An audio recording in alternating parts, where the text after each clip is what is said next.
কুয়াশায় ঢাকা শীতের এক হিমেল সকাল। দিগন্ত বিস্তৃত সোনালি আঁখের ক্ষেতের বুক চিরে বয়ে চলা এক অদ্ভুত বিষণ্ণতা। রাজশাহী জেলার মোহনপুর গ্রাম বরাবরই তার উর্বর জমি আর মাইলের পর মাইল ছড়িয়ে থাকা আখের আবাদের জন্য বিখ্যাত। নভেম্বরের শুরুতেই এখানে শীতের আমেজ প্রবল হয়ে ওঠে। ভোরের দিকে পুরো প্রান্তর যখন ঘন সাদা কুয়াশার চাদরে ঢেকে থাকে, আর উদিত সূর্যের প্রথম আলো যখন শিশির ভেজা আখের পাতার উপর পড়ে, তখন চারদিক যেন সোনালি আভায় ঝলমল করে ওঠে। এই গ্রামের সবচেয়ে প্রতাপশালী ও বিত্তবান জমিদার হলেন শমশের তালুকদার। প্রতি বছরের মতো এবারও তার বিশাল আখের ক্ষেতে কাজ করার জন্য আশপাশের বিভিন্ন জেলা ও সীমান্তবর্তী এলাকা থেকে দিনমজুরদের দল এসে জড়ো হয়েছে। সূর্য ওঠার আগে থেকেই ক্ষেতের ভেতরে শুরু হয়ে যায় এক বিশাল কর্মযজ্ঞ। একদল মজুর ধারালো দা দিয়ে আখ কাটে, আরেক দল নিপুণ হাতে পাতা ছাড়ায়, আর কিছু মানুষ মোটা দড়ি দিয়ে আঁটির পর আঁটি মজবুত করে বাঁধতে থাকে। চারদিকে শুধু আখের মিষ্টি সুবাস আর খেটে খাওয়া মানুষদের হাঁক ডাকের প্রতিধ্বনি বাতাসে ভেসে বেড়ায়। সেই অসংখ্য মজুরদের ভিড়ে এবার এমন এক তরুণী এসেছিল, যাকে এক নজর দেখলে যে কারো চোখের পলক পড়া বন্ধ হয়ে যেত। তার নাম ছিল পারুল। উজ্জ্বল ফর্সা গায়ের রং, হরিণের মতো বড় বড় দুটি মায়াবী চোখ, কোমর ছাড়ানো ঘন কালো চুল আর অদ্ভুত এক প্রশান্তিতে ভরা মুখশ্রী। কিন্তু সেই অপরূপ চেহারায় এমন এক গভীর ও জমাট বাঁধা বিষণ্ণতা লুকিয়েছিল, যা দেখে যে কোনো পাষাণ হৃদয়ও মুহূর্তের জন্য থমকে যেতে বাধ্য। তাকে দেখে কোনোভাবেই এই ধুলোমাখা মজুরদের দলের অংশ মনে হতো না। তার অভিজাত হাঁটার ধরন, পরিশীলিত কথা বলার ভঙ্গি, এমনকি তার হাতের পেলবতা ও পরিচ্ছন্নতা দেখে যে কেউই দ্বিধায় পড়ে যেত। এমন মেয়ে এখানে মজুরি করতে কেন এসেছে? গ্রামের উঠতি বয়সের ছেলেদের লোলুপ দৃষ্টি সবসময় তার দিকেই নিবদ্ধ থাকত, কিন্তু পারুল যেন সবকিছু থেকেই নিজেকে গুটিয়ে রাখত। সে কারো সাথেই তেমন একটা কথা বলত না। খুব ভোরে চুপচাপ কাজে আসত, নিজের কাজটুকু পরম নিষ্ঠার সাথে শেষ করত এবং সন্ধ্যা নামার সাথে সাথেই তার বৃদ্ধ শ্বশুর শাশুড়ির সাথে মজুরদের জন্য তৈরি করা অস্থায়ী কুড়ে ঘরে ফিরে যেত। একদিন দুপুরবেলা আখের ক্ষেতের একধারে দাঁড়িয়ে গ্রামের কিছু বখাটে ছেলে পারুলকে নিয়েই নিজেদের মধ্যে ফিসফিস করে আলোচনা করছিল। দোস্ত, সত্যি করে বলতো, এই মেয়ে কি আদৌ কোনো দিনমজুর? কৌতূহলী হয়ে একটি ছেলে প্রশ্ন করল। অন্যজন কিছুটা রসিকতা করে হেসে উঠে বলল, আরে না, একে তো মজুর কম, বরং কোনো শহরের বড়লোকের বাড়ির নায়িকা বেশি মনে হয়। ঠিক সেই মুহূর্তেই তাদের পেছনে একটি দামি বাইক এসে সশব্দে থামল। বাইক থেকে যে যুবকটি নামল, সে আর কেউ নয়, শমশের তালুকদারের একমাত্র দর্পিত সন্তান রায়হান। দীর্ঘদেহী গড়ন, মুখে পরিপাটি করে ছাটা হালকা দাড়ি, আর চোখে মুখে অদ্ভুত এক রাজকীয় আত্মবিশ্বাস। গ্রামের প্রায় সব ছেলেই তাকে জমের মতো ভয় পেত। রায়হান নিজে কখনোই কৃষিকাজ বা গ্রামের জমিজমার প্রতি তেমন আগ্রহী ছিল না। তার সব স্বপ্ন জুড়ে ছিল শহরে গিয়ে বড় কোনো ব্যবসা প্রতিষ্ঠা করা। কিন্তু তার বাবা শমশের তালুকদার প্রায়ই জোর করে তাকে বিশাল এই সম্পত্তির দায়িত্ব এবং ক্ষেতের কাজকর্ম বুঝিয়ে দেওয়ার জন্য এখানে পাঠাতেন।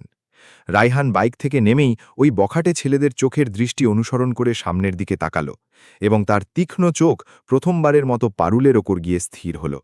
সে যেন মন্ত্রমুগ্ধের মতো কিছু মুহূর্ত শুধু তার অপরূপ রূপ আর কাজের একাগ্রতা দেখেই রইল। পারুল তখন মাথা নিচু করে অত্যন্ত মনোযোগের সাথে আখের পাতা ছাড়াচ্ছিল। তার মসৃণ কপালে বিন্দু বিন্দু ঘাম মুক্তোর মতো চিকচিক করছিল, কিন্তু তার সেই শান্ত চেহারায় কাজের প্রতি না ছিল বিন্দুমাত্র কোনো অভিযোগ, না ছিল কোনো ক্লান্তির ছাপ। রায়হান যেন এক অদৃশ্য আকর্ষণে ধীরে ধীরে তার দিকে এগিয়ে যেতে লাগল। একদম কাছে পৌঁছে সে কিছুটা গম্ভীর কণ্ঠে বলল, তোমাকে তো এর আগে কখনো এই তল্লাটে দেখিনি বলে মনে হচ্ছে।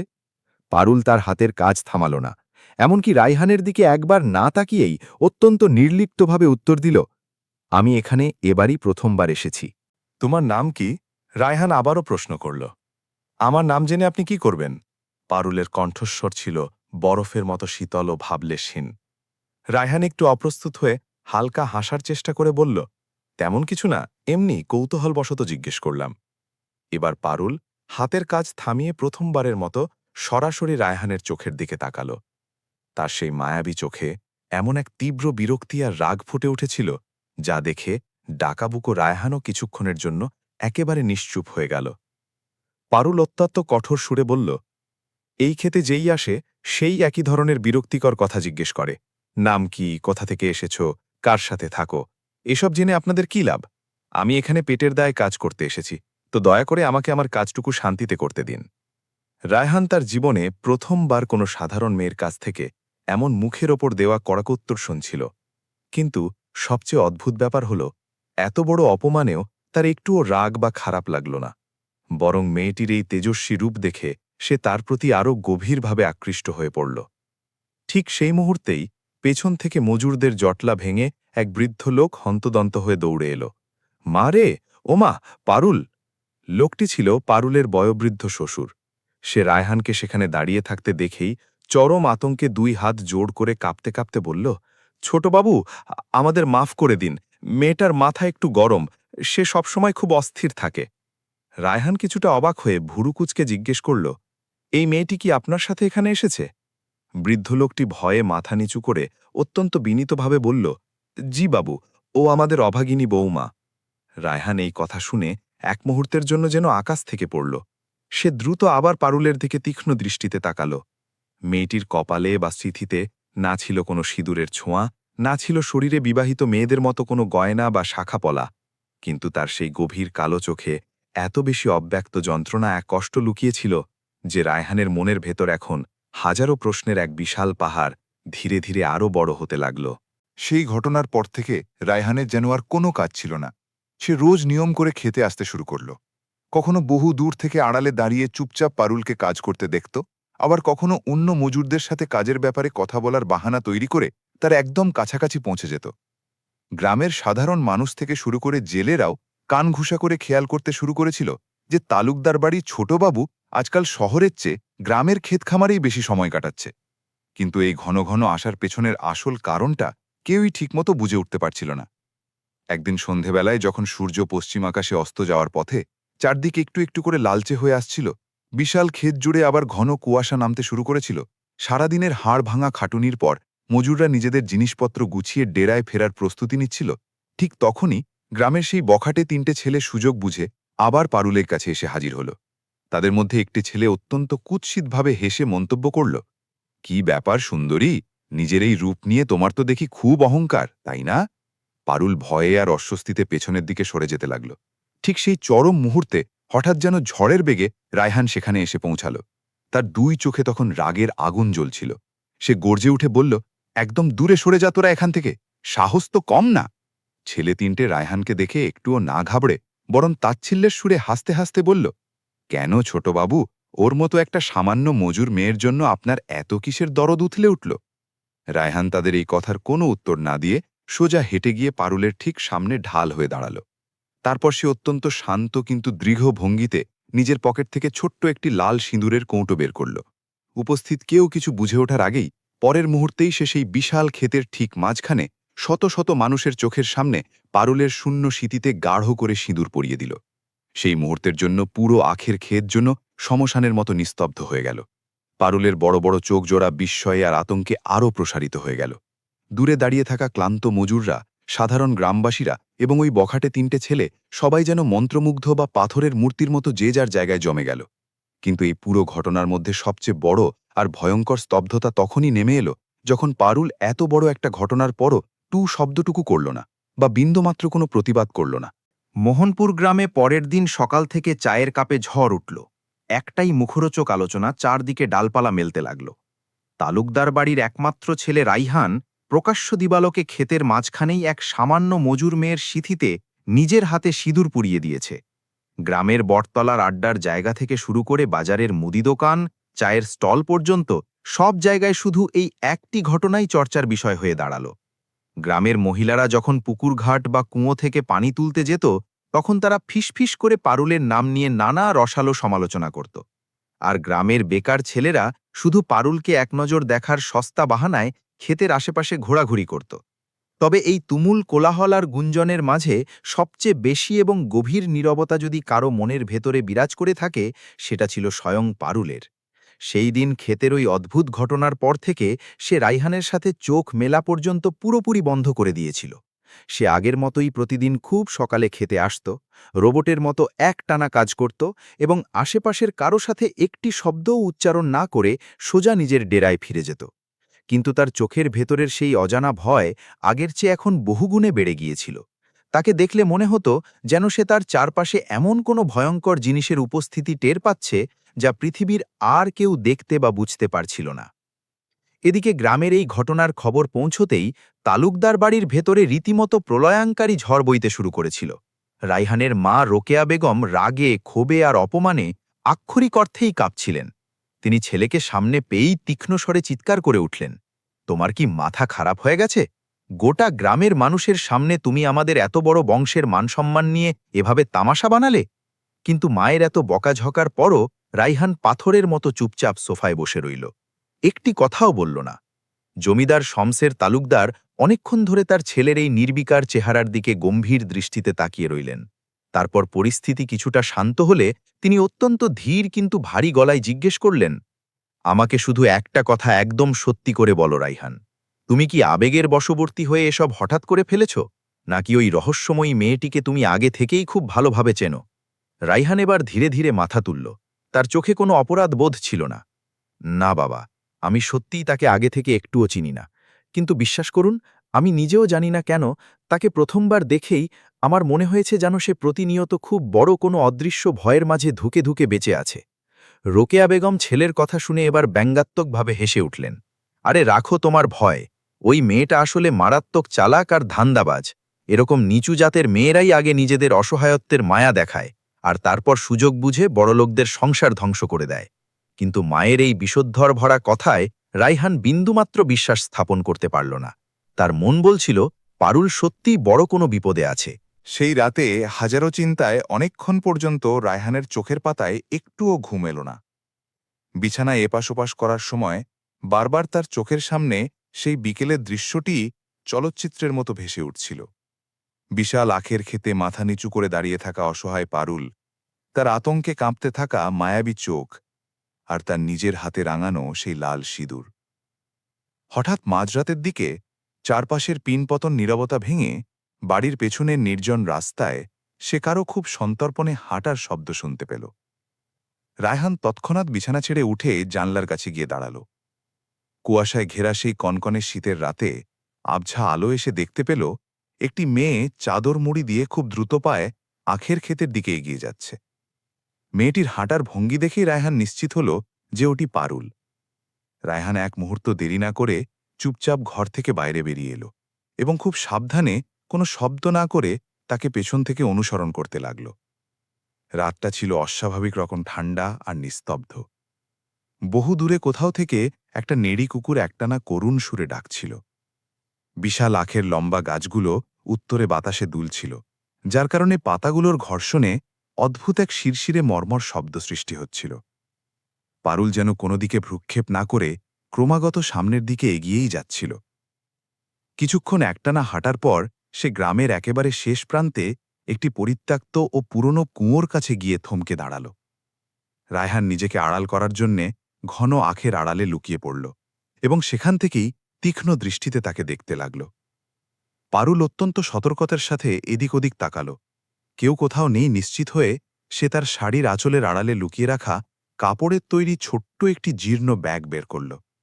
সেই ব্যাগটি খুলে সে খুব সাবধানে একটি পুরনো ও বিবর্ণ ছবি বের করে আনল। আকাশের অস্পষ্ট জ্যোৎস্না আর কুয়াশার কারণে রায়হান অত দূর থেকে পরিষ্কার দেখতে পারল না যে ওই ছবিটি আসলে কার ছিল। কিন্তু ঠিক পরের মুহূর্তেই পারুল সেই কুয়োর পাড়ে বসে হাউমাউ করে কাঁদতে শুরু করল। কোনো মানুষের কণ্ঠস্বরে যে এতটা বুক ফাটা কষ্ট আর আর্তনাদ লুকিয়ে থাকতে পারে, রায়হান হয়তো তার জীবনে এই প্রথমবার সেটা শুনতে পাচ্ছিল। সে ছবিটিকে পরম আদরে নিজের বুকে জড়িয়ে ধরে কান্নার ফাঁকে ফাঁকে ধীরে ধীরে ফিসফিস করে কিছু একটা বলছিল। আমি অনেক চেষ্টা করেছিলাম গো, বিশ্বাস করো, আমি সত্যি অনেক চেষ্টা করেছিলাম তোমাকে বাঁচাতে। এই কথাগুলো শোনার পর আড়ালে থাকা রায়হানের বুকের ভেতরের হৃৎপিণ্ডটা দ্রুত গতিতে স্পন্দিত হতে লাগল।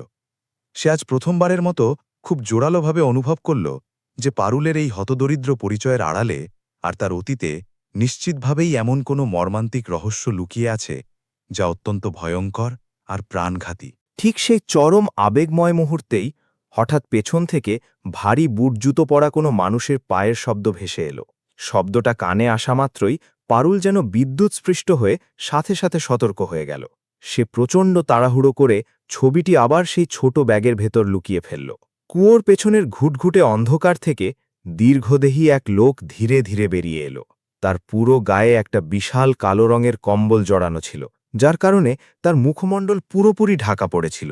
রায়হান আড়াল থেকে অনেক চেষ্টা করেও তার চেহারা দেখতে পারল না।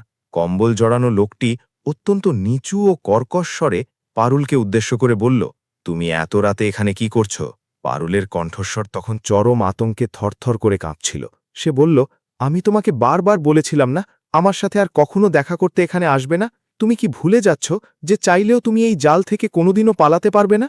কথাগুলো শোনার পর রায়হানের শির দ্বারা বেয়ে এক অজানা ভয়ের শীতল স্রোত বয়ে গেল। ওই কালো কম্বল পরা লোকটি আসলে কে ছিল? আর পারুল তাকে দেখে এতটা ভয়ই বা পাচ্ছিল কেন? ঠিক তখনই হঠাৎ কোনোভাবে আখের আড়ালে লুকিয়ে থাকা রায়হানের উপর পারুলের তীক্ষ্ণ নজর পড়ে গেল। তাকে দেখা মাত্রই পারুলের মুখটা নিমিষেই কাগজের মতো ফ্যাকাশে হয়ে গেল। সে অস্ফুট স্বরে বলে উঠল, রায়হান সাহেব, আপনি এত রাতে এখানে? পারুলের এই কথাটি শোনা মাত্রই ওই কম্বল পরা লোকটি কোনো দিকে না তাকিয়ে নিমেষের মধ্যে পেছনের ঘন অন্ধকারের ভেতর জাদুর মন্ত্রের মতো গায়েব হয়ে গেল। রায়হান আর কাল বিলম্ব না করে দৌড়ে কুয়োর পাড়ে খোলা জায়গায় বেরিয়ে এলো। কিন্তু ততক্ষণে সেখানে পারুল ছাড়া আর কেউ ছিল না।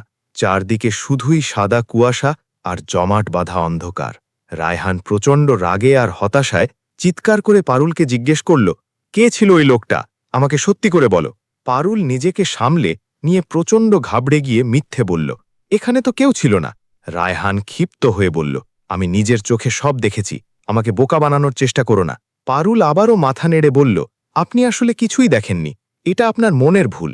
রায়হান এবার পারুলের খুব কাছে গিয়ে দাঁড়াল। আমার সাথে একদম মিথ্যে কথা বলবে না পারুল। তার কণ্ঠস্বর নিজের জীবনে প্রথমবার এতটা চড়া আর রাগান্বিত ছিল। রায়হানের এই রুদ্র মূর্তি দেখে পারুলের দুই চোখ বেয়ে অঝরে জল গড়িয়ে পড়তে লাগল। সে হাউমাউ করে কেঁদে উঠে বলল, দয়া করে আপনি আমার অতীত বা আমার সম্পর্কে জানার কোনো চেষ্টা করবেন না। আমি আপনাকে হাত জোড় করে বলছি, যেদিন আপনি আমার আসল সত্যিটা জানতে পারবেন, বিশ্বাস করুন, সেদিন অনেক বড় দেরি হয়ে যাবে, সব শেষ হয়ে যাবে। রায়হান তার এই হেঁয়ালিপূর্ণ কথার বিন্দু বিসর্গও বুঝতে পারছিল না। সে আবেগ সামলাতে না পেরে প্রথমবারের মতো অত্যন্ত আলতো করে পারুলের হাতটি ধরল। তার চোখের দিকে তাকিয়ে সে বলল, তোমার অতীত যাই হোক না কেন, এখন তোমার স্মৃতিতে আমার নিজের হাতে পরিয়ে দেওয়া সিঁদুর আছে। তোমার প্রতিটি কষ্ট, প্রতিটি সমস্যা এখন থেকে শুধুই আমার। কিন্তু পারুল রায়হানের এই কথায় সান্ত্বনা পাওয়ার বদলে অত্যন্ত ধীরে ধীরে সযত্নে তার হাতটি ছাড়িয়ে নিল। তারপর সে রায়হানের চোখের দিকে তাকিয়ে এমন একটি ভয়ানক কথা উচ্চারণ করল, যা শোনার পর মুহূর্তের জন্য রায়হানের পায়ের নিচ থেকে যেন শক্ত মাটি সরে গেল। পারুল ভাঙা গলায় বলল, আপনি যদি সত্যিটা জেনে আমার সাথে থাকার জেদ করেন, তবে হয়তো আপনি নিজেও আর এই পৃথিবীতে বেঁচে ফিরতে পারবেন না। পারুলের মুখেই ভয়াবহ সতর্কবাণী শোনার পর সেই রাতের বাকিটা সময় রায়হান দু চোখের পাতা এক করে একটুও ঘুমাতে পারল না। তার কানের কাছে বারবার শুধু ওই একটি কথাই প্রতিধ্বনিত হয়ে বাজতে লাগল, আপনি যদি আমার সাথে থাকেন, তবে হয়তো আপনিও আর বেঁচে ফিরতে পারবেন না। সকাল হতেই মোহনপুর গ্রামে আবার আগের মতোই রোজকার কর্মব্যস্ততা শুরু হয়ে গেল। শমশের তালুকদারের ক্ষেতে চারদিক থেকে মজুররা এসে পৌঁছাতে লাগল। কিন্তু আজ রায়হানের মন বা মনোযোগ কাজের দিকে একটুও ছিল না। সে ক্ষেতের ধারে দাঁড়িয়ে বারবার অত্যন্ত উৎকণ্ঠা নিয়ে মজুরদের ডেরার দিকে তাকাচ্ছিল, কারণ আজ পারুল কাজে আসেনি, সে সেখানে ছিল না। দুপুর গড়িয়ে বিকেল হতে চলল, তবুও পারুলের কোনো দেখা মিলল না। রায়হান ভেতরে ভেতরে প্রচণ্ড অস্থির হয়ে উঠল। অবশেষে সে আর সহ্য করতে না পেরে নিজেই সোজা মজুরদের সেই অস্থায়ী ডেরার দিকে হাঁটা দিল। সেখানে গিয়ে সে দেখল পারুলের সেই বৃদ্ধা শাশুড়ি অত্যন্ত বিমর্ষ মুখে একা বসে আছেন। পারুল কোথায় গেছে? রায়হান সরাসরি প্রশ্ন করল। বৃদ্ধা রায়হানকে দেখে একটু ঘাবড়ে গেলেন। আমতা আমতা করে বললেন, ছোটবাবু, সকাল থেকেই মেয়েটার শরীরটা খুব একটা ভালো নেই, তাই আজ সে আর ডেরা থেকে বাইরে বেরোয়নি। রায়হান বৃদ্ধার কথায় পুরোপুরি বিশ্বাস করতে পারল না। সে সন্দিহান হয়ে কয়েক মুহূর্ত চুপ করে সেখানে দাঁড়িয়ে রইল। ঠিক তখনই তার তীক্ষ্ণ নজর ডেরার এক অন্ধকার কোণে রাখা অনেক পুরনো আর মূর্ছে পড়া লোহার একটি বিশাল সিন্দুকের দিকে গেল। সিন্দুকটি কোনো কারণে অর্ধেক খোলা অবস্থায় ছিল, আর তার ফাঁক দিয়ে ভেতরে রাখা রক্তবর্ণের লাল রঙের একটি কাপড়ের অংশবিশেষ স্পষ্ট দেখা যাচ্ছিল। রায়হান কৌতূহলী হয়ে যেই সিন্দুকটির দিকে কয়েক পা এগোল, অমনি বৃদ্ধা হঠাৎ যেন ভূত দেখার মতো ঘাবড়ে গেলেন এবং বিদ্যুৎ গতিতে ছুটে গিয়ে সিন্দুকটি সশব্দে বন্ধ করে দিলেন। এর ভেতর দেখার মতো কিছুই নেই ছোটবাবু, ওসব শুধু আমাদের গরিবের পুরনো জিনিস। কথাগুলো বলার সময় বৃদ্ধার গলা স্পষ্টতই ভয়ে কাঁপছিল। রায়হান তার জীবনে প্রথমবার খুব গভীরভাবে অনুভব করল যে শুধু পারুল একাই নয়, বরং এই নিরীহ চেহারার বৃদ্ধ শ্বশুর শাশুড়িও তার কাছ থেকে খুব ভয়ঙ্কর কোনো সত্যি সযত্নে লুকিয়ে রাখছে। সে পরিস্থিতি আর জটিল না করে কিছু না বলেই সেখান থেকে বাড়ির দিকে ফিরে এলো। কিন্তু এখন তার মনের ভেতর সন্দেহ আর প্রশ্নের পাহাড় আগের চেয়ে অনেক বেশি বড় হয়ে উঠেছিল। এদিকে তালুকদার বাড়িতেও সকাল থেকে একটা অদ্ভুত ও গুমোট পরিবেশ বিরাজ করছিল। জমিদার শমশের তালুকদার সকাল থেকেই কোনো এক গভীর ও অজানা ভাবনায় পুরোপুরি ডুবেছিলেন। তিনি তার নিজস্ব পড়ার ঘরে বসে বারবার পুরনো সিন্দুক থেকে কিছু পুরনো হলুদ হয়ে যাওয়া কাগজ ও ফাইল বের করছিলেন। সেগুলো অত্যন্ত মনোযোগ দিয়ে দেখছিলেন এবং আবার দীর্ঘশ্বাস ফেলে সযত্নে রেখে দিচ্ছিলেন। দুপুরে রায়হান যখন ক্ষেত থেকে বাড়িতে পৌঁছল, তখন সে প্রথমবারের মতো তার প্রতাপশালী বাবাকে এত বেশি চিন্তিত আর বিধ্বস্ত অবস্থায় দেখতে পেল। কি হয়েছে বাবা, আপনাকে এত চিন্তিত দেখাচ্ছে কেন?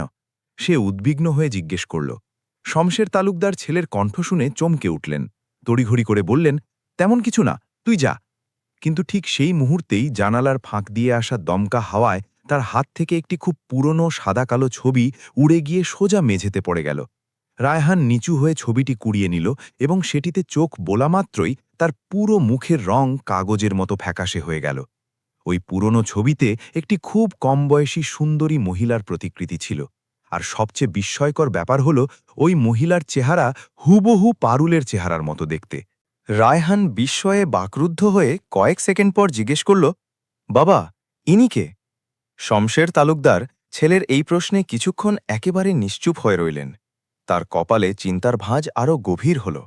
তারপর তিনি রায়হানের হাত থেকে ছবিটি প্রায় ছিনিয়ে নেওয়ার মতো করে নিয়ে কঠোর গলায় বললেন, তোমার এসব পুরনো বিষয় থেকে দূরে থাকা উচিত। রায়হান না ছোড় বান্দার মতো বলল, কিন্তু বাবা, এনাকে দেখতে অবিকল পারুলের মতো কেন লাগছে? এর পেছনের রহস্যটা কি? শমশের তালুকদারের চোখে হঠাৎ করে এক গভীর ভয় আর আতঙ্ক নেমে এলো।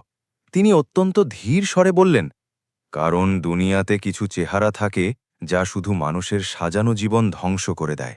এর বেশি কিছু জানার চেষ্টা করো না। এই সতর্কবাণী উচ্চারণ করে তিনি আর এক মুহূর্তও সেখানে না দাঁড়িয়ে দ্রুত সেখান থেকে চলে গেলেন। রায়হান এখন পুরোপুরি এক গোলকধাঁধায় আটকে পড়েছিল। সে কিছুতেই এই সমীকরণ মেলাতে পারছিল না। সে রাতে পুরো মোহনপুর গ্রামে হঠাৎ করেই বিদ্যুৎ চলে গেল। চারদিকে এক নিকষ কালো অন্ধকার ছড়িয়ে পড়ল। তালুকদার বাড়ির কাজের লোকেরা হারিকেন আর মোমবাতি জ্বালাতে শুরু করল। রায়হান তখন দোতলায় তার নিজের ঘরে বসে এসব নিয়েই ভাবছিল। ঠিক তখনই সে বাড়ির একদম পেছনের দিক থেকে ভারী কোনো কিছু মাটিতে আছড়ে পড়ার জোরালো শব্দ শুনতে পেল। সে সাথে সাথে সতর্ক হয়ে খাট থেকে নেমে বাইরে বেরিয়ে এলো। শব্দটি বাড়ির সেই পরিত্যক্ত ও পুরনো অংশ থেকে এসেছিল, যেখানে বিগত কয়েক বছরের পর বছর ধরে পরিবারের কেউ পা রাখত না। গ্রামের সাধারণ মানুষের মাঝে ওই পোড়াবাড়ি অংশটি নিয়ে অনেক ভুতুরে গল্প প্রচলিত ছিল। লোকেরা বলাবলি করত, গভীর রাতে নাকি ওই জায়গা থেকে কোনো এক অচেনা মহিলার ডুকরে ডুকরে কান্নার শব্দ ভেসে আসে। রায়হান হাতে একটা টর্চ নিয়ে ধীর পায়ে অন্ধকার আর ধুলোমাখা বারান্দা দিয়ে ওই নিষিদ্ধ অংশের দিকে এগোতে লাগল। দেয়ালের পরতে পরতে পুরনো সব স্মৃতি জড়িত ছবি টাঙানো ছিল, যেগুলো এখন মাকড়সার জাল আর ধুলোয় পুরোপুরি ঢাকা। ঠিক তখনই তার চোখে পড়ল করিডোরের একেবারে শেষ মাথার একটি কাঠের দরজা অর্ধেক খোলা অবস্থায় রয়েছে। এই সেই অভিষিপ্ত ও বন্ধ ঘর যা তার বাবা শমশের তালুকদার তার ছোটবেলা থেকে কখনো কাউকে খুলতে দেননি। সেই অর্ধেক খোলা দরজার ফাঁক দিয়ে ঘরের ভেতর থেকে হালকা হলদেটে আলো বাইরে এসে পড়ছিল। রায়হানের বুকের ভেতরে ধুকপুকানি অস্বাভাবিকভাবে বেড়ে গেল। সে শ্বাস আটকে ধীর পায়ে দরজা ঠেলে ঘরের ভেতরে ঢুকল। ঘরের ভেতর সব পুরনো আসবাবপত্র আর জিনিসপত্র এলোমেলোভাবে ছড়ানো ছিটানো ছিল। এক কোণে একটি বড় কাঠের আলমারি, তার পাশে একটা ভাঙা আয়না, আর ঠিক তার বিপরীতে দেয়ালে ঝোলানো একটি বিশাল বড় তৈলচিত্র বা ছবি। রায়হান টর্চের আলো ফেলে যেই বিশাল ছবিটির দিকে তাকাল, আতঙ্কে তার গোটা শরীর থরথর করে কেঁপে উঠল। ছবিতে ঠিক সেই মহিলাই ছিল যার ছোট একটি ছবি সে আজ দিনের বেলা তার বাবার হাতে দেখেছিল। কিন্তু এবারের চমকটা ছিল আরও ভয়ঙ্কর। এই বিশাল ছবির মহিলার সিঁথিতে ঠিক সেই চড়া লাল রঙের সিঁদুরটাই জ্বলজ্বল করছিল, যে রঙের সিঁদুর আজ পারুলের সিঁথিতে রাঙানো ছিল। ঠিক তখনই তার ঠিক পেছন থেকে অত্যন্ত ভারী ও রাগান্বিত একটি কণ্ঠস্বর শোনা গেল। আমি তোমাকে বারবার বলেছিলাম না যে ভুলেও এই ঘরে কখনো পা রাখবে না। রায়হান চমকে গিয়ে পেছনে ফিরল, দেখল দরজার ঠিক মাঝখানে জমিদার শমশের তালুকদার দাঁড়িয়ে আছেন। তার চোখ দুটো রাগে আর উত্তেজনায় একেবারে লাল হয়ে জবা ফুলের মতো হয়েছিল। বাবা, এই মহিলা আসলে কে? রায়হান কাঁপা গলায় সাহস সঞ্চয় করে জিজ্ঞেস করল।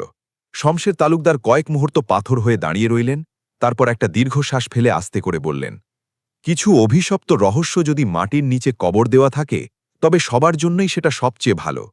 রায়হান নাছোড় বান্দা হয়ে বলল, কিন্তু পারুলের সাথে এই অভিশপ্ত ঘরের আর এই ছবির কি সম্পর্ক?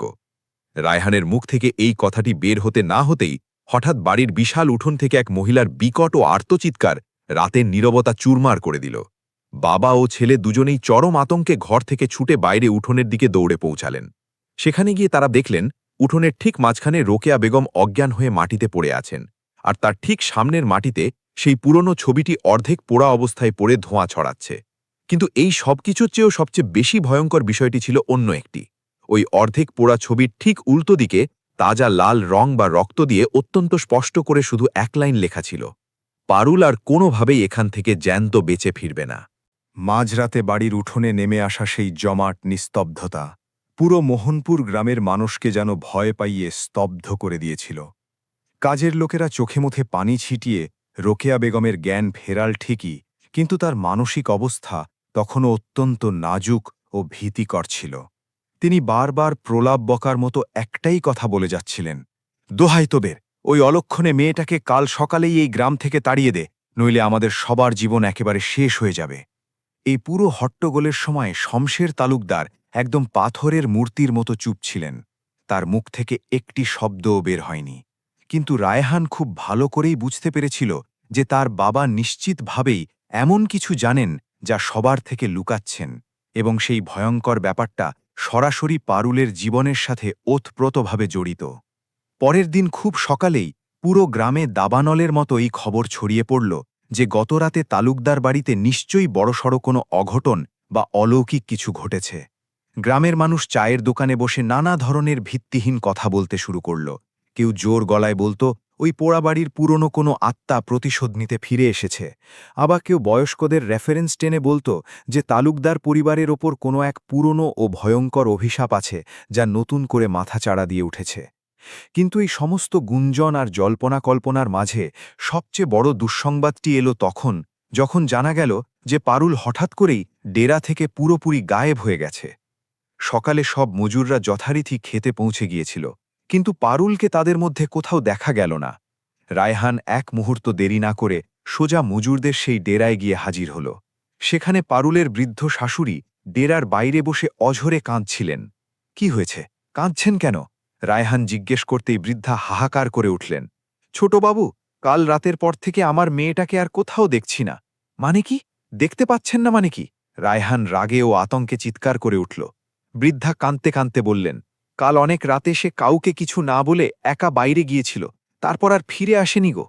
কথাটি শোনা মাত্রই রায়হানের বুকটা ধক করে কেঁপে উঠল। সাথে সাথে তার মনের পর্দায় গতরাতের সেই মাটিতে পড়ে থাকা পোড়া ছবির পেছনের ভয়ঙ্কর লাইনটি লাল অক্ষরে ভেসে উঠল, পারুল আর কোনোভাবেই এখান থেকে জ্যান্ত বেঁচে ফিরবে না।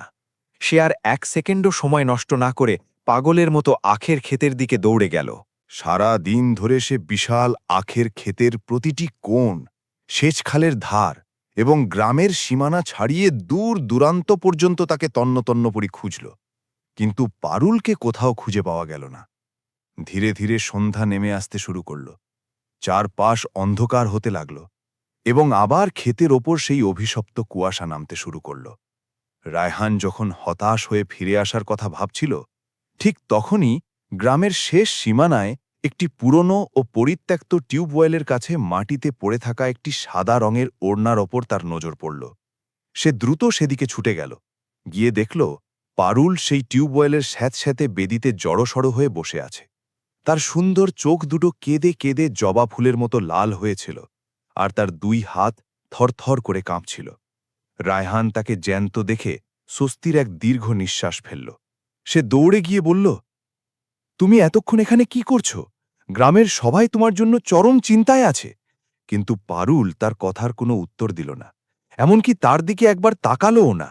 সে শুধু শূন্য দৃষ্টিতে মাটির দিকে তাকিয়ে ফিসকিস করে বলল, আপনার কোনোভাবেই আমার পেছনে এখানে আসা উচিত হয়নি। কেন উচিত হয়নি? শেষমেশ তুমি কাকে এত ভয় পাচ্ছ যে এভাবে লুকিয়ে আছো? রায়হান তাকে চেপে ধরল। পারুলের কোনো উত্তর দেওয়ার বা কিছু বলার আগেই হঠাৎ তাদের ঠিক পেছন থেকে ভারী গাড়ির ইঞ্জিনের গর্জন চারপাশের নিস্তব্ধতা ভেঙে প্রতিধ্বনিত হয়ে উঠল।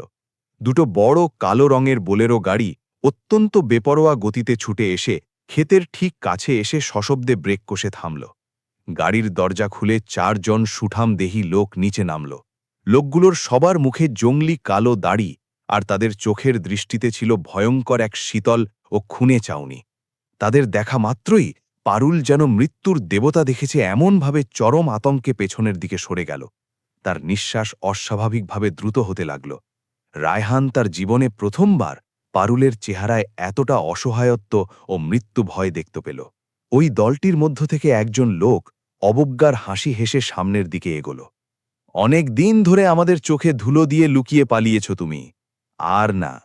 রায়হান পরিস্থিতি বেগতিক দেখে সাথে সাথে পারুলের ঠিক সামনে বুক চিতিয়ে ঢাল হয়ে দাঁড়াল।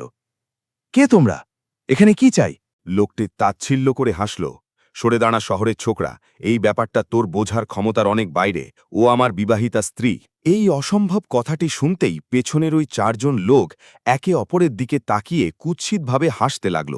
তারপর তাদের মধ্যে একজন অত্যন্ত নিচু ও ক্রূর স্বরে বলল, বস, মনে হচ্ছে এই ছোকরা এখনো আসল সত্যিটা কিছুই জানে না।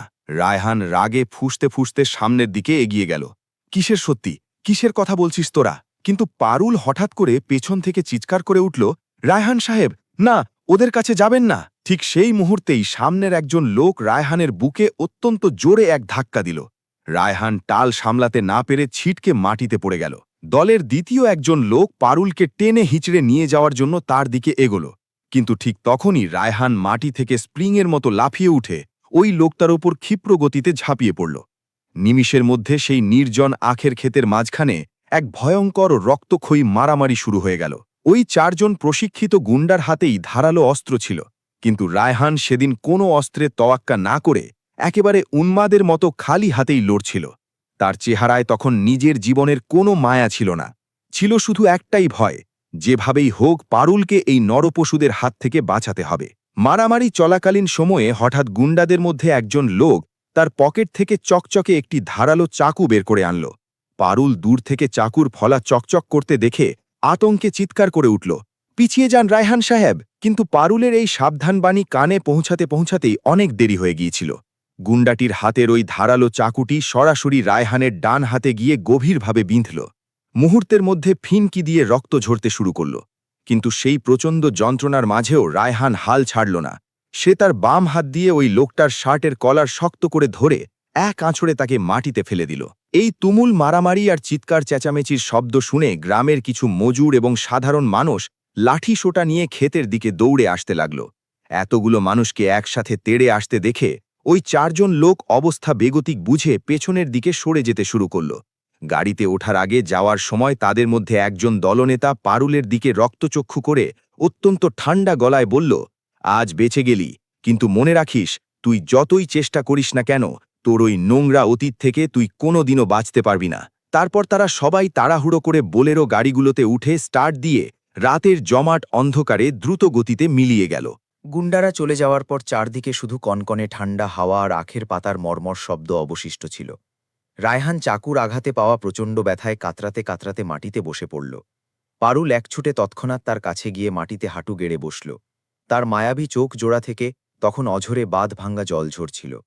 আমি আপনাকে আগেই বলেছিলাম না, আমার কাছে আসবেন না, আমার ছায়াও মারাবেন না। পারুল ডুকরে কেঁদে উঠল।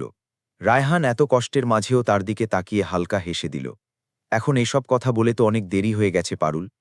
পারুল তার কাঁপতে থাকা হাত দিয়ে নিজের শাড়ির আঁচল ছিঁড়ে রায়হানের রক্তাক্ত বাহুতে শক্ত করে পট্টি বাঁধতে লাগল। ঠিক সেই মুহূর্তেই রায়হান প্রথমবারের মতো পারুলের হাতের কবজির একটু ওপরে অত্যন্ত অদ্ভুত একটা দাগ দেখতে পেল। দাগটা ছিল একটা পোড়া ও বিভৎস পুরনো ক্ষতের, যার ওপর খুব স্পষ্ট করে ইংরেজিতে শুধু একটি অক্ষর খোদাই করে লেখা ছিল, আর। রায়হান ওই অক্ষরটা দেখে যখন মনের ভেতর কিছু একটা মেলাতে চেষ্টা করছিল, ঠিক তখনই দূরে ক্ষেতের মাঝখানে কুয়াশার ভেতর সে আবার সেই কালো কম্বল পরা রহস্যময় লোকটিকে স্থির হয়ে দাঁড়িয়ে থাকতে দেখল। লোকটি একেবারে চুপচাপ দাঁড়িয়ে শুধু তাদের দুজনকেই দেখছিল, এবং এবার তার চোখের দৃষ্টিতে খুব স্পষ্ট ও তীব্র ঘৃণা দেখা যাচ্ছিল। রায়হানের আহত হাত থেকে তখন ক্রমাগত তাজা রক্ত ঝরছিল, কিন্তু তার তীক্ষ্ণ নজর কেবল ওই কালো কম্বল পরা লোকটির ওপরই আঠালো স্থির ছিল। বিশাল আখের ক্ষেতের মাঝে পাথরের মূর্তির মতো দাঁড়িয়ে থাকা ওই লোকটি আরও কিছু মুহূর্ত এক দৃষ্টে তাদের দিকে দেখতে লাগল। তারপর হঠাৎ করেই যেন হাওয়ায় মিলিয়ে যাওয়ার মতো পেছনের অন্ধকারে অদৃশ্য হয়ে গেল। ও কে পারুল? প্রচণ্ড ব্যথায় ভারী হয়ে আসা নিঃশ্বাসের মাঝে রায়হান কোনো রকমে জিজ্ঞেস করল। পারুলের মুখ ওই লোকটিকে দেখার পর থেকেই আবার কাগজের মতো ফ্যাকাশে হয়ে গিয়েছিল। সে এড়িয়ে গিয়ে বলল, আপনার এই মুহূর্তে এখান থেকে চলে গিয়ে চিকিৎসা নেওয়া উচিত। রায়হান তার হাত চেপে ধরে বলল, আগে আমাকে এই প্রশ্নের উত্তর দাও, ওই লোকটি কে ছিল? কিন্তু পারুল ঠোঁট কামড়ে একদম নিশ্চুপ হয়ে রইল। ঠিক সেই সময় লাঠিসোঁটা হাতে মজুর এবং গ্রামবাসীরা হাঁপাতে হাঁপাতে সেখানে এসে পৌঁছে গেল। সবাই তাদের ছোটবাবু রায়হানকে রক্তাক্ত ও আহত অবস্থায় মাটিতে বসে থাকতে দেখে চরম ঘাবড়ে গেল। কেউ একজন দ্রুত দৌড়ে গিয়ে তালুকদার বাড়িতে এই দুঃসংবাদটি পাঠাল। খবর পেয়ে কিছুক্ষণের মধ্যেই জমিদার শমশের তালুকদার গাড়ি নিয়ে সশরীরে খেতে পৌঁছে গেলেন। নিজের একমাত্র ছেলের এই রক্তাক্ত অবস্থা দেখে তিনি রাগে ও ক্ষোভে ফেটে পড়লেন। কে ছিল ওই হারামজাদা লোকগুলো? কাদের এত বড় সাহস? তিনি হুঙ্কার দিয়ে উঠলেন। কিন্তু রায়হান এই প্রশ্নের কোনো উত্তর দেওয়ার আগেই পারুল হঠাৎ সবার সামনে উচ্চস্বরে বলে উঠল, এই সব কিছুর জন্য আমিই দায়ী। আমার জন্যই আজ আপনাদের ছেলের এই অবস্থা হয়েছে। পারুলের এই কথা শোনার পর সবার দৃষ্টি একযোগে তার দিকে ঘুরে গেল। শমশের তালুকদার যেন আজ প্রথমবারের মতো এই সামান্য মজুর মেয়েটিকে খুব মনোযোগ দিয়ে অত্যন্ত খুঁটিয়ে খুঁটিয়ে দেখতে লাগলেন। তাকে দেখার পর তালুকদারের চোখে হঠাৎ করে অদ্ভুত এক অস্থিরতা আর চেনা ভয়ের ছায়া নেমে এলো, যেন সেই সাধারণ মেয়েটির চেহারার আড়ালে বহু বছর আগের পুরনো ও ভয়ঙ্কর কোনো স্মৃতিকে চিনতে পারছিলেন। সেই রাতে হাতুড়ে ডাক্তারকে বাড়িতে ডেকে এনে রায়হানের ক্ষতস্থানে সেলাই দিয়ে চিকিৎসা করা হলো। পুরো তালুকদার বাড়িতে সব জায়গায় একটা চাপা ও থমথমে উত্তেজনা ছড়িয়েছিল। রোকেয়া বেগম কান্নাকাটি করে বারবার শুধু একটা কথাই বলছিলেন যে কাল সকালেই যেন ওই অপয়া পারুলকে গ্রাম থেকে ঘাড় ধাক্কা দিয়ে বের করে দেওয়া হয়। কিন্তু রায়হান এসব শুনে এখন আগের চেয়ে আরও বেশি জেদি ও মরিয়া হয়ে উঠেছিল। মাঝরাতের দিকে ব্যথার কারণে হঠাৎ করেই তার ঘুম ভেঙে গেল। ঘরের ভেতর তখন শুধু টেবিল ল্যাম্পের হালকা ও নিষ্প্রভ আলো জ্বলছিল, এবং সে দেখল তার বিছানার ঠিক সামনে একটা চেয়ারে পারুল চুপচাপ বসে আছে। কান্নার কারণে পারুলের চোখগুলো তখনও ফোলা ছিল। আপনার এখন কথা না বলে বিশ্রাম নেওয়া উচিত, পারুল অত্যন্ত নিচু ও ভাঙা স্বরে বলল। রায়হান কোনো কথা না শুনে সোজা উঠে বসল। সে দৃঢ় কণ্ঠে বলল, আর কোনো বাহানা নয় পারুল, আজ তোমাকে সবকিছু খুলে বলতেই হবে। পারুল কিছুক্ষণ নিচের দিকে তাকিয়ে চুপ করে রইল। তারপর একটি গভীর দীর্ঘশ্বাস ফেলে অত্যন্ত ধীর গলায় বলতে শুরু করল, পৃথিবীতে কিছু সত্যি কথা জানা মানুষের সাজানো জীবন চিরতরে পাল্টে দেয়। আমার সাধারণ জীবন তো সেই দিনই পুরোপুরি পাল্টে গিয়েছিল, যেদিন আপনি ওই ভরা ক্ষেতের মাঝে সবার সামনে আমার শূন্য স্মৃতিতে সিঁদুর পরিয়ে দিয়েছিলেন। কথাগুলো বলতে গিয়ে পারুলের দু চোখ আবার জলে ভরে এলো। আপনি কেন একটা সহজ কথা বুঝতে পারছেন না? আজ যারা আপনার উপর আক্রমণ করেছিল তারা কোনোদিনও আমাকে শান্তিতে বেঁচে থাকতে দেবে না। কিন্তু কেন? তারা কারা? রায়হান ব্যাকুল হয়ে জানতে চাইল। পারুল তার কাপা হাতে শাড়ির হাতা গুটিয়ে নিজের বাহুর সেই বিভৎস পোড়া দাগটি দেখাল। আর এটা আসলে কি? রায়হান হতবাক হয়ে জিজ্ঞেস করল। পারুলের গলা কান্নায় ভেঙে এলো। এটা কোনো সাধারণ দাগ নয়, এটা একটা আজীবনের বন্দিদশার আর কেনা গোলামের দাগ। পারুলের এই কথা শোনার পর পুরো ঘর জুড়ে যেন শ্মশানের নিস্তব্ধতা নেমে এলো। বাইরে শুধু শীতের রুক্ষ বাতাসের শোঁ শোঁ শব্দ আসছিল। আমি আসলে কোনো দিনমজুর নই রায়হান সাহেব, পারুল ফিসফিস করে বলল। রায়হানের নিঃশ্বাস যেন কিছুক্ষণের জন্য পুরোপুরি থেমে গেল। সে রুদ্ধশ্বাসে জিজ্ঞেস করল, তাহলে আসলে কে তুমি? পারুল তার আসল পরিচয় সম্পর্কে কিছু একটা বলতে যাচ্ছিল, ঠিক তখনই হঠাৎ নিচের উঠোন থেকে নৈশ প্রহরীর বিকট ও আতঙ্কিত চিৎকার রাতের নিস্তব্ধতা চিড়ে ফেলল। তারা দুজনেই চরম ঘাবড়ে গিয়ে দ্রুত ঘর থেকে বেরিয়ে সিঁড়ি বেয়ে নিচে দৌড়ে গেল। উঠোনে গিয়ে দেখল এক কাজের লোক ভয়ে সিটিয়ে থরথর করে কাঁপতে কাঁপতে আঙুল দিয়ে ইশারা করে বলছে, বড় মালিক, সর্বনাশ হয়ে গেছে, পেছনের বড় গুদাম ঘরে কে বা কারা আগুন লাগিয়ে দিয়েছে। মুহূর্তের মধ্যেই বাড়ির পেছনের পুরো অংশ কালো ও বিষাক্ত ধোঁয়ায় পুরোপুরি ভরে গেল। বাড়ির সব লোকেরা বালতি ভর্তি পানি আর বালি নিয়ে আগুন নেভানোর জন্য পাগলের মতো দৌড়াদৌড়ি শুরু করল। রায়হানও নিজের আঘাতের কথা ভুলে সেদিকে ছুটে গেল, কিন্তু ঠিক তখনই আগুনের লেলিহান শিখার আলোয় পারুলের নজর পড়ল জ্বলন্ত গুদামের ঠিক পেছনে পাথরের মতো স্থির হয়ে দাঁড়িয়ে থাকা সেই কালো কম্বল পরা রহস্যময় লোকটির ওপর। আগুনের তীব্র আলোয় এবার তার মুখমণ্ডল পুরোপুরি পরিষ্কার দেখা যাচ্ছিল, আর তাকে ওই আলোতে দেখা মাত্রই পারুলের পায়ের নিচ থেকে মাটি যেন চিরতরে সরে গেল। না, এ কোনোভাবেই সম্ভব না। এ এখানে কিভাবে আসতে পারে? পারুল আতঙ্কে জমে গিয়ে বিড়বিড় করে বলল। লোকটি অত্যন্ত ভয়ঙ্কর ও কুৎসিতভাবে ধীরে ধীরে হাসছিল। তারপর সে দূর থেকে নিচের হাত তুলে আঙুল দিয়ে গলা কাটার এক বিভীষিকাময় ইশারা করল। পারুল এই দৃশ্য দেখে ভয়ে কয়েক কদম পেছনের দিকে সরে গেল। ঠিক সেই প্রলয়ঙ্কারী মুহূর্তেই হঠাৎ জ্বলন্ত গুদামের ভেতর প্রচণ্ড শব্দে একটি ভয়াবহ বিস্ফোরণ হল। বিস্ফোরণের ধাক্কায় দাউ দাউ করে জ্বলতে থাকা কাঠের একটি বিশাল ও ভারী বিম ছিটকে এসে সোজা রায়হানের মাথার ওপর পড়তে যাচ্ছিল। রায়হান সাহেব, সরে যান! পারুল নিজের জীবনের মায়া ত্যাগ করে পাগলের মতো ছুটে গিয়ে তাকে ধাক্কা দিয়ে সরিয়ে তার সামনে চলে এলো। বিশাল সেই জ্বলন্ত ভারী কাঁচটি রায়হানের গায়ে না পড়ে সোজা পারুলের কোমল কাঁধের ওপর এসে সজোরে পড়ল। সে অসহ্য যন্ত্রণায় গগনবিদারী চিৎকার করে উঠল, কিন্তু সে নিজের জীবনের বিনিময়ে রায়হানকে নিশ্চিত মৃত্যুর হাত থেকে বাঁচিয়ে নিল।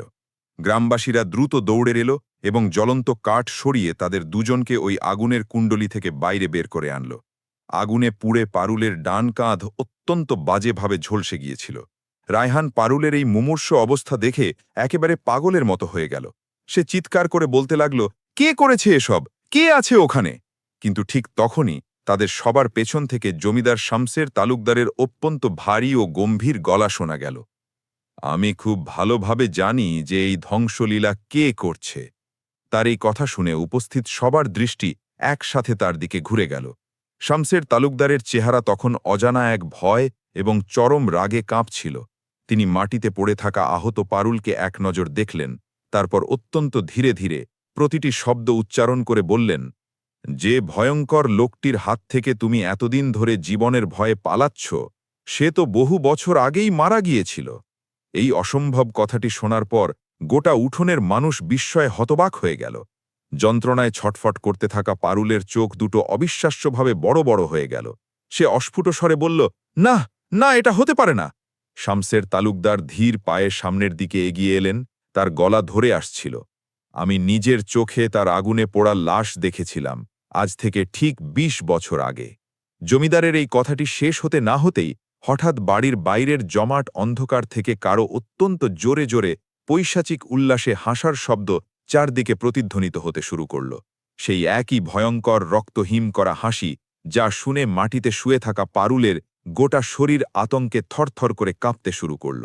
বাড়ির বাইরে অন্ধকারে প্রতিধ্বনিত হতে থাকা সেই পৈশাচিক ও ভয়ঙ্কর হাসি পুরো মোহনপুর গ্রামের মানুষের আত্মাকে যেন ভেতর থেকে কাঁপিয়ে দিয়েছিল। রাত তখন অনেক গভীর হয়ে গিয়েছিল। চারপাশের বাতাস পোড়া বারুদ আর কাঠের ধোঁয়ায় ভারী হয়েছিল। পুড়ে ছাই হয়ে যাওয়া গুদামের কাঠগুলো তখনও একটু একটু করে ধিক ধিক করে জ্বলছিল এবং তা থেকে স্ফুলিঙ্গ উঠছিল। যন্ত্রণায় ও আতঙ্কে পারুলের শরীর ধনুকের মতো কাঁপছিল। তার স্থির ও ভীত চোখ দুটো বাড়ির সদর দরজার দিকে আঠার মতো আটকে ছিল। আর ঠিক পরের মুহূর্তেই সেই নিকষ অন্ধকার চিরে সেই লোকটি বুক ফুলিয়ে উঠোনে বেরিয়ে এলো। গায়ে সেই একই কালো কম্বল, দীর্ঘ সুঠাম শরীর, আর তার দুই চোখে বন্য পশুর মতো ভয়ঙ্কর চমক। আগুনের আভায় এবার তার বিভীষিকাময় চেহারা পুরোপুরি পরিষ্কার দেখা যাচ্ছিল। তাকে সামনে দেখেই জমিদার শমশের তালুকদারের মুখ থেকে অবিশ্বাসের সুরে শুধু একটি নামই বেরিয়ে এলো, রুদ্র। এই নামটি শোনামাত্র গোটা উঠোনের সব মানুষ যেন শ্বাস নিতে ভুলে গিয়ে হতবাক হয়ে গেল। রায়হান অবাক হয়ে তার বাবার দিকে তাকিয়ে জিজ্ঞেস করল, বাবা, আপনি কি এই ভয়ঙ্কর লোকটাকে আগে থেকে চেনেন? রুদ্র নামক ওই লোকটি অত্যন্ত ধীরে ধীরে ও কুৎসিতভাবে হাসল। চেনে না মানে? তোমার এই সম্মানিত বাবা আমাকে খুব ভালোভাবেই চেনেন, তাই না জমিদার মশাই? পারুল ভয়ে আরও পেছনের দিকে সরে যেতে চেষ্টা করল। রায়হান সাথে সাথে তার সামনে এসে পাহাড়ের মতো বুক চিতিয়ে দাঁড়াল। এবার অন্তত কেউ একজন আমাকে পরিষ্কার করে এই পুরো ঘটনার সবটা খুলে বলবে, রায়হান গর্জে উঠল। শমশের তালুকদার একটি দীর্ঘ ও ভারী নিঃশ্বাস ফেললেন। তারপর মাথা নিচু করে ধরা গলায় বলতে শুরু করলেন, আজ থেকে ঠিক ২০ বছর আগে এই মোহনপুর গ্রামে আমার সাথে রুদ্র নামের এক লোক কৃষি কাজ করত। সে আমার খুব বিশ্বস্ত ও ডান হাত ছিল, কিন্তু টাকার লোভে সে ধীরে ধীরে খুব বাজে ও বেআইনি ব্যবসা শুরু করে, নারী পাচার। কথাটি শোনা মাত্র রায়হানের চোখ বিস্ময়ে বড় হয়ে গেল। শমশের তালুকদার বলতে লাগলেন, একদিন আমি গুপ্তচর মারফত জানতে পারি যে সে আশপাশের গ্রামের গরিব ও নির্দোষ মেয়েদের ফুসলিয়ে শহরে নিয়ে গিয়ে চড়া দামে বিক্রি করে দেয়। আমি নিজের দায়িত্ববোধ থেকে তাকে আটকানোর জন্য পুলিশ নিয়ে যাই। সেই রাতের ধাওয়া পাল্টা ধাওয়ার সময় ওদের আস্তানায় ভয়াবহ আগুন লেগে যায় এবং সবার মনে হয় যে রুদ্র সেই আগুনে পুড়ে মারা গেছে। রুদ্র পৈশাচিক উল্লাসে জোরে হেসে উঠল। হ্যাঁ, তুমি ঠিকই ভেবেছিলে, কিন্তু আমি ওই আগুনের ভেতর থেকেও জমকে ফাঁকি দিয়ে বেঁচে গিয়েছিলাম। তার ভয়ঙ্কর চোখের দৃষ্টি এবার সরাসরি পারুলের ওপর গিয়ে স্থির হল। আর এই মেয়েটিকে আমার গ্যাংয়ে জায়গা দেওয়া ছিল আমার জীবনের সবচেয়ে বড় ভুল। রায়হানের শরীরের রক্ত রাগে টকবক করে ফুটতে শুরু করল। সে চিৎকার করে বলল, কিসের মানে এসবের? পারুলের চোখ দিয়ে তখন অঝরে জল ঝরতে লাগল। সে অত্যন্ত কাঁপা ও করুণ গলায় বলল, হ্যাঁ, এটাই সত্যি। আমি ওই ভয়ঙ্কর নারী পাচারকারী গ্যাং থেকে বহু কষ্টে পালিয়ে আসা একটি দুর্ভাগা মেয়ে। তার এই স্বীকারোক্তি শোনার পর গোটা উঠোনে পিনপতন নীরবতা নেমে এলো।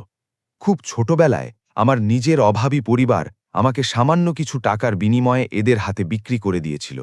এই গ্যাংয়ের আস্তানা থেকে অনেক অল্প বয়সী মেয়েকে জোর করে বিদেশে পাচার করে পাঠানো হতো। আমার হাতের এই পোড়া দাগটা ওই গ্যাংয়ের লোকেরাই গরম লোহা দিয়ে ছ্যাঁকা দিয়ে তৈরি করে দিয়েছিল, যাতে আমরা কখনো পালাতে না পারি। সে তার বাহুতে থাকা সেই আর দাগটি সবাইকে দেখালো। কিন্তু এক রাতে আমি সুযোগ বুঝে জীবন বাজি রেখে ওখান থেকে পালিয়ে যাই। রাস্তায় পালাতে গিয়ে আমার পরিচয় হয় আমার প্রথম স্বামী রফিকের সাথে। তিনি আমাকে ওই নরক থেকে বাঁচান, আমাকে সম্মান ও নতুন জীবন দেন। কিন্তু রুদ্র তার নিজের অপমানের প্রতিশোধ নেওয়ার জন্য আমাকে খোঁজা কখনো এক মুহূর্তের জন্য বন্ধ করেনি। তার লোকজনের হাতে রফিক খুন হওয়ার পর আমি এই গ্রামে মজুর সেজে লুকিয়েছিলাম।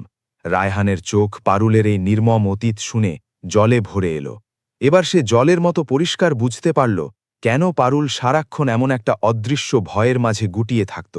রুদ্র রাগে উন্মাদের মতো চিৎকার করে উঠল, তুই শুধু আমার কেনা সম্পত্তি ছিলি পারুল, তোর ওপর শুধু আমার অধিকার। রুদ্রের এই নোংরা কথা শুনে রায়হানের রাগ এবার বাঁধ ভেঙে ফেটে পড়ল। ব্যাস, আর একটা কথাও না। সে সিংহের মতো গর্জন করে সোজা রুদ্রের ওপর ঝাঁপিয়ে পড়ল। দুজনের মধ্যে উঠোনের ধুলোর ভেতর এক ভয়ঙ্কর ও মরণপন্ন মারাপিট শুরু হয়ে গেল। গ্রামবাসীরা ভয়ে চারিদিকে ছড়িয়ে ছিটিয়ে পিছিয়ে গেল। মারামারির এক পর্যায়ে রুদ্র তার পকেট থেকে সেই ধারালো চাকুটি বের করে রায়হানকে আঘাত করতে চাইল, কিন্তু এবার রায়হান আগের চেয়ে অনেক বেশি সতর্ক ও প্রস্তুত ছিল। সে ক্ষিপ্র গতিতে রুদ্রের হাত শক্ত করে ধরে মুচড়ে দিয়ে তাকে সজোরে মাটিতে আছড়ে ফেলে দিল। রুদ্রের হাত থেকে চাকুটি ছিটকে অনেক দূরে গিয়ে পড়ল। কিন্তু পরিস্থিতি শান্ত হওয়ার আগেই রুদ্র তার জ্যাকেটের ভেতর থেকে একটি কালো রঙের পিস্তল বের করে আনল। আগ্নেয়াস্ত্র দেখে উপস্থিত সবাই আতঙ্কে চিৎকার করে উঠল। সে মাটি থেকে উঠে দাঁড়িয়ে বন্দুকের নলটি সোজা পারুলের দিকে তাক করল। তার চোখে তখন খুনের নেশা। তুই যদি আমার না হতে পারিস, তবে এই পৃথিবীতে তুই আর অন্য কারো হতে পারবি না। সে ট্রিগারে আঙুল চাপল, কিন্তু পিস্তল থেকে গুলি ছিটকে বের হওয়ার ঠিক আগের মুহূর্তেই জমিদার শমশের তালুকদার নিজের জীবনের মায়া না করে ছুটে এসে তাদের মাঝখানে দাঁড়িয়ে গেলেন। ধাই! বিকট শব্দে গুলিটি এসে সোজা শমশের তালুকদারের প্রশস্ত বুকে বিঁধল। রায়হান রক্ত হিম করা গলায় চিৎকার করে উঠল, বাবা! গোটা উঠোন সেই চিৎকারে কেঁপে উঠল। শমশের তালুকদার রক্তাক্ত অবস্থায় মাটিতে লুটিয়ে পড়লেন। এই মর্মান্তিক দৃশ্য দেখে হতভম্ব গ্রামবাসীরা আর চুপ করে থাকতে পারল না। তারা চারদিক থেকে ছুটে গিয়ে রুদ্রকে জাপটে ধরে ফেলল। তার হাত থেকে পিস্তলটি লাথি মেরে ছিনিয়ে নেওয়া হলো এবং তাকে দড়ি দিয়ে বেঁধে ফেলা হলো।